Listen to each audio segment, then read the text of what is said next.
సినిమాలో కళ్యాణ్ రామ్ గారు వాళ్ళ అమ్మ కోసం కాదు వాళ్ళ అమ్మ కోసం చేయి నరుక్కున్నాడు. నేనే సినిమాలో అవును నేనే సినిమాలో మా అమ్మ కోసం ఇప్పుడే చెప్తున్నా నేను పేక నరుక్కుంటా. మా అమ్మ కోసం నేను పేక కోరుకుంటా భయ్యా. ఈ సినిమాలో భయ్యా మామూలుగా లేదు భయ్యా సెంటిమెంట్. ఇది శాంతి అమ్మ తల్లి ఇన్ని రోజుల తర్వాత థియేటర్ దర్శనం ఇచ్చావా అమ్మ రామ్మ. సినిమాలోకి వచ్చేసాయి, రాజకీయాలు వదిలేసాయి, సినిమాలోకి వచ్చేయాలి. విజయశాంతి సినిమాలోకి రావాలి, ఎంకరేజ్ ఇలాంటి సినిమాలు మళ్ళీ మళ్ళీ చేయాలి.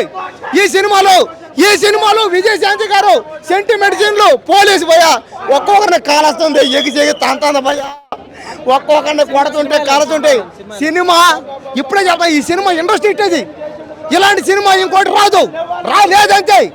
ఇంకోసారి ఇప్పుడే చెప్తున్నా, ఆడెవడో సినిమా బాగాలేదన్నాడట, క్లైమాక్స్ ఒకటే బాగుందన్నాడట. రే ఎవడైనా సరే సినిమా బాగలేదంటే మాత్రం ఇక్కడే చెప్తున్నా, ట్యాంక్ బండ ఊరేస్తా చెప్తున్నా. ఎవడైనా బాగలేదంటే దయచేసి ఈ సినిమా ఒక్కసారి చూడండి అన్న.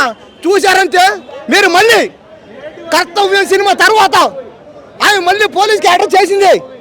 విజయశాంతి గారు పోలీస్ క్యారెక్టర్ చేయాలంటే విజయశాంతి గారు చేయాలంటే విజయశాంతి గారు ఈ సినిమాతో మీరు